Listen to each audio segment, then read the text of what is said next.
Hello mga madam and sir, welcome to Bono Magos, dating Angel Friendship PH Tarot. Aries, Sun, Moon, Rising, and Venus placements, mga madam and sir. Kamusta po kayo? I hope na nasa mabuti po kayong kalagayan. So, alamin natin kung ano ang magiging kapalaran ninyo this October 2023. This is a general reading, so paalala lang, hindi ito magre-resonate po sa lahat ng mga nanonood ngayon. Kasi nga, general reading po ito. Hindi po ito personal reading. And speaking of personal reading, if you want, kung gusto nyo manalo ng personal reading, comment below. Okay? Sabihin nyo sa akin mga gusto nyong malaman. Ikwento ninyo yung buhay ninyo. Mag-share kayo ng kung ano man gusto nyo i-share, or kung gusto nyo, sabihin nyo lang na gusto nyo ng private reading. Okay, Aries. Sa buwan ng October, okay, you have the Three of Pentacles, the Two of Wands. May pinaplano ka, no, Aries, sa buhay. Siyempre. With the Two of Wands, parang naghahanap ka ng kung kanino ka makikipag-collaborate. Okay, or maybe, when regards to love life, in terms of love life, okay, naghahanap ka ng taong magko-commit sa'yo. Yung marunong sa commitment. Yung talagang loyal, committed, yung maasikaso, yung committed, yung hardworking person, yung marunong makisama sa'yo. Yan ang hinahanap mo sa love life, sa relationship. Parang nag-iisip ka, pero kang tinatanaw sa malayo, parang iniisip mo ang future mo. Okay? Naghahanap ka ng tao. Kung kanino ka, yung iba naman naghahanap ng pagkakitaan. Okay? Parang gusto nyo either magsimula ng business. Sa October, makakahanap kayo ng pwede niyong pagkakitaan. Okay? Aries, Sun, Moon, Rising, or bago. Something na gustong-gusto mo, parang pinag-iisipan mo na kung saan ka mas masaya sa work. Yung iba naman, nag-iisip or parang pinagtitimbang-timbang mo. Parang you're weighing your options, kumbaga. Parang iniisip mo kung saan ka mas masaya sa trabaho mo or sa career mo. Okay, saan landas ang pipiliin mo or tatahakin mo. Parang nag-decide ka or nagpaplano ka or namimili ka. Okay? Kasi yung iba sa inyo, Aries, Sun, Moon, Rising, or Venus placements, may option kayo. May option kayo sa career and business na, okay, naghahanap ka ng kung saan ka mas malaki ang kikitain mo, or mas malaki kikitain mo na hindi ka mahirapan. Does that make sense? Okay? Okay, ayan. So, wait lang ha, mga madam. Inom lang ako ng tubig.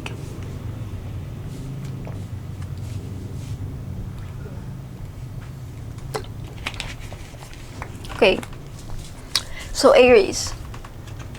Yung iba sa inyo talaga, parang naghahanap kayo kung saan kayo pwedeng kumita ng malaking pera. Okay? This October, at makakahanap kayo. Okay? I think masusolusyonan nyo yung problema na yan. Okay, next you have, ilagay ko lang dito, okay? Next you have the Page of Swords and the Strength card. Yeah.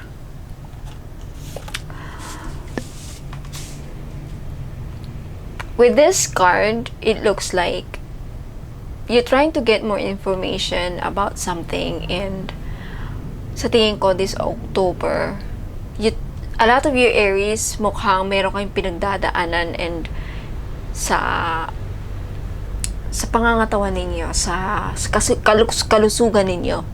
You're trying to get more information about your health. Paano kayo gumaling?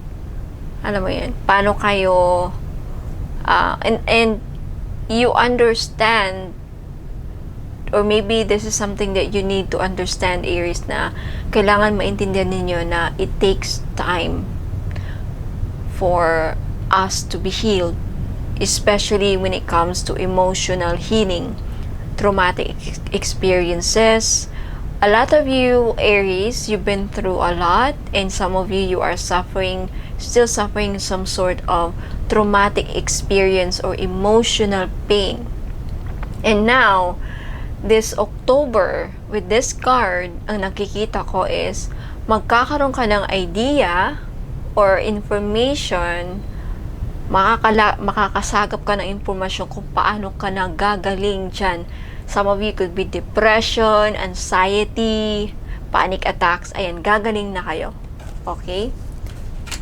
What else? You have the Wheel of Fortune and the King of Pentacles. So when it comes to your money, a lot of you air signs, you are gonna be focusing on your wealth, money, business this October. And kung ano man yung pagkakaabalahan ninyo about sa money, business, career, magiging maswerte kayo sa larangan or aspeto ng kaperahan. Claim this energy, Aries, because this is very rare. Napaka-rare. Okay, minsan lang mag-pair ang Wheel and the King of Pentacles. The Wheel of Fortune and the King of Pentacles, alam natin na ang King of Pentacles ay patungkol sa kaperahan. Pentacles, money, wealth, abundance, prosperity, magiging maswerte ka. Okay, I'm hearing the word or the phrase from rags to riches. Ito na yung inaantay niyo, no? Ayan. Kung dati-dati ay down na down ka, walang pera, mahirap magkapera, okay, ito na yung chance nyo this October. Wow, ang ganda ng kapalaran ng ating Aries. Aries, Sun, Moon, Rising, and Venus placements. I'm Aries Rising, so I claim this. Isa rin akong Aries. Paano ba malaman yung mga Rising, mga Moon sign, mga Venus placements?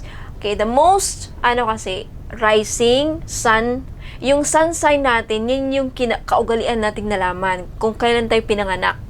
Okay, yan yung Sun sign. Yung Rising, yung Moon sign, related yan sa feelings, emotion, ayan, yung mga emotion natin. Venus naman, Venus is a planet of love. Usually, Moon and Venus, yan yung part sa mga relationship, okay, mga love life, yan.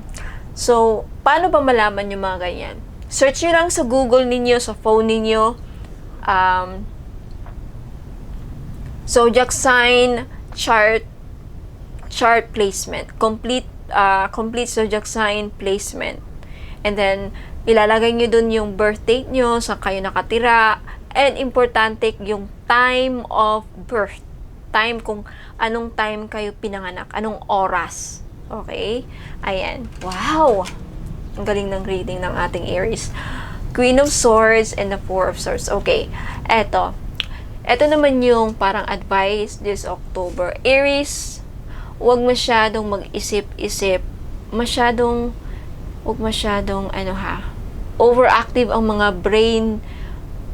brain ninyo this October. Yung iba sa inyo siguro is hindi makakatulog dahil sa kakaisip ng paraan.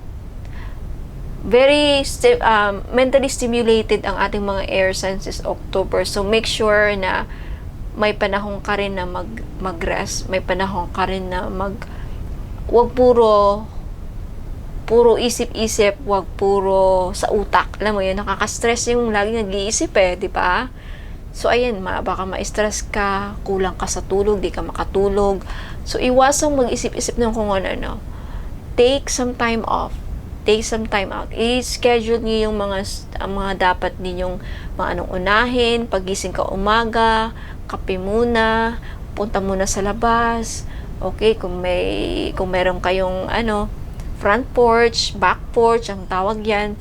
Okay, maghangin muna sa labas. Okay, kumuha muna ng sikat ng araw. Huwag yung pagising agad cellphone agad ang inuuna. Okay, malakas ang radiation yan. Pagising mo, kailangan una mong dapat araw. Okay, magpa-araw ka muna 6 a.m. to 7 a.m. Yan yung best time na magpa-araw. 6 a.m. to 7 a.m. Mga 10 minutes, 30 minutes, okay na. Magpa-araw. Yan, malalakas kayo. Okay, gagaling kayo. Huwag puro isip-isip, okay? But Kung hindi naman to magre-resonate sa inyo. Yung iba, I feel like someone here wants to talk to you. Eto ha. Ito rin ang nasagap ko. Sa buwan ng October, yung iba sa inyo, may magsasabi sa'yo ng hindi maganda. And matitrigger kayo, Aries, to the point na yung sinabi sa'yo or may sinabi sa'yo yung tao or ano yung mga impormasyon na nasagap mo or nabalitaan mo, hindi ka makakatulog. Huwag mo nang pansinin. Itong advice ko. Kung ano man yan, ano man yung mga sinabi about sa'yo, nalaman mo, may inapaabot na mensahe sa'yo, huwag kang matrigger. Huwag mong masyadong isipin. Okay? Last few cards. You have the Ten of Wands and the High Priestess. Okay. Yung iba sa inyo hirap itago kung ano yung mga hirap kayong itago yung katotohanan. Okay, Aries. Aries, Sun, Moon, Rising, and Venus sign sa October, sa buwan ng October. Huwag magpaka-stress, okay? Ten of Wands. Malakas ang intuition ninyo this October, so if pakinggang mabuti yung mga kutob na mararamdaman ninyo this October kasi malakas ang kutob ninyo. And malapit ka sa mga spirit guides this October. With the High Priestess, okay? With the High Priestess, parang iiba sa inyo, and paired up with the Ten of Wands, hirap na hirap kayong itago yung nararamdaman nyo. I think, mahirapan kayong itago yung totoo nyong opinion, mahirapan kayong itago yung totoo nyong nararamdaman sa isang tao, mahirapan kayong itago. It will show. Lalabas yan. Kunyari, galit na galit ka sa tao na yan, wala kang nainis ka, pilit mong tinatago para gusto makikipagplastikan ka, hindi mahalata pa rin ng tao na, uy, galit ka ba sa kanya? Kasi lalabas, andito yung Queen of Swords Action speaks louder than words, and although action speaks louder than words, isa rin yung action, yung talking. So, may lalabas mo rin sa bunganga mo, ayan, hindi mo mapipigilan hindi mo mapepreno yung bunganga mo this October. May papakita mo talaga yung sasaloobin mo. Kasi, ganun ka, Aries may hirap na hirap kang itago kung ano yung tunay mong nararamdaman.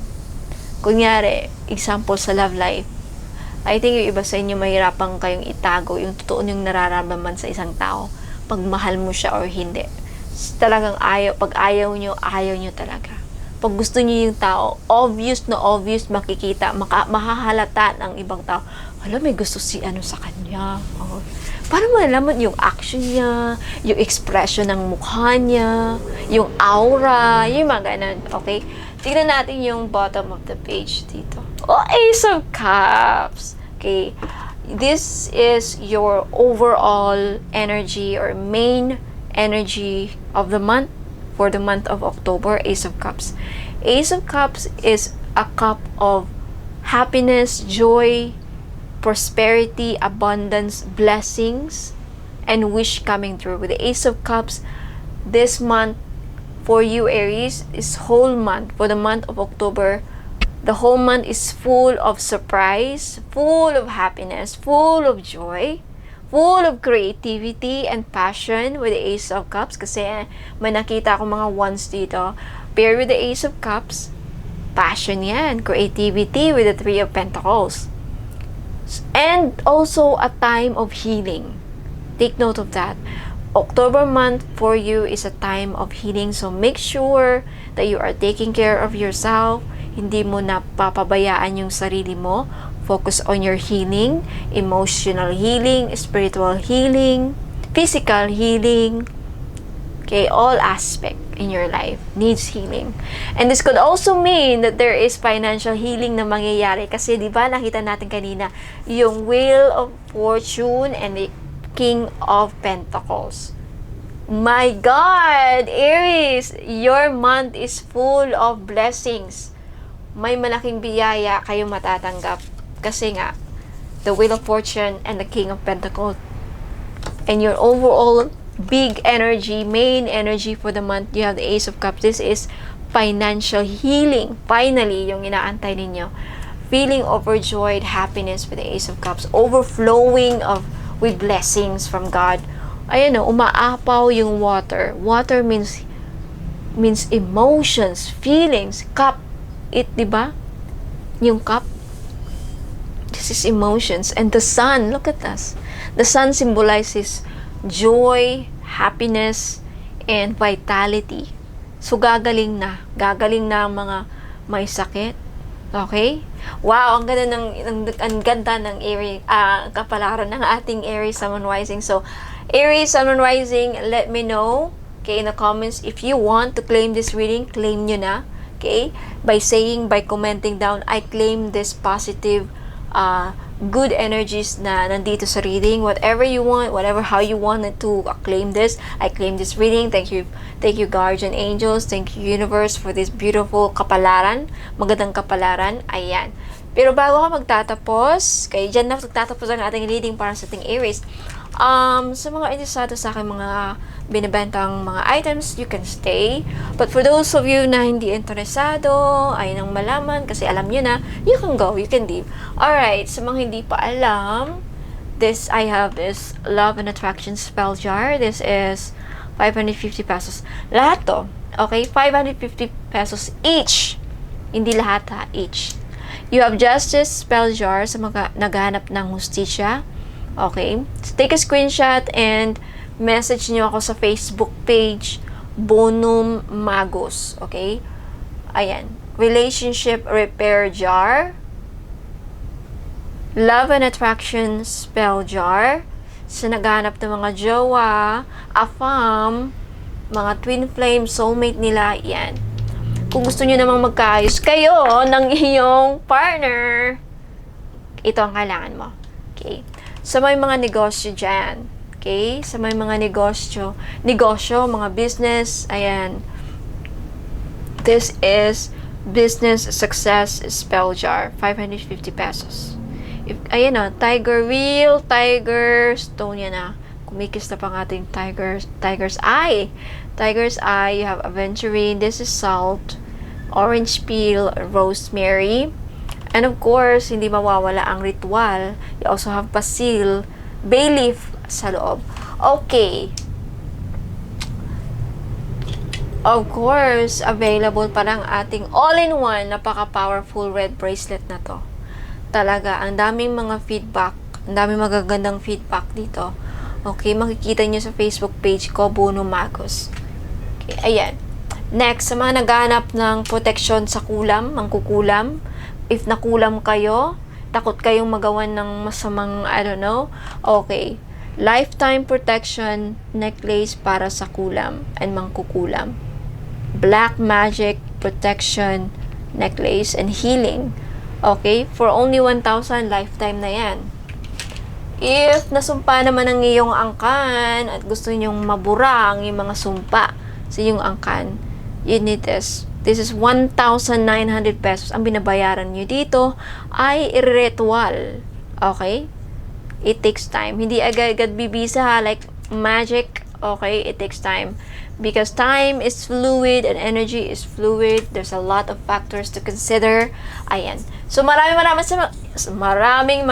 salamat, Aries. Pagod na ang lola ninyo. I'll see you guys next time. Okay? God bless, more power, and ingat po. Paalam.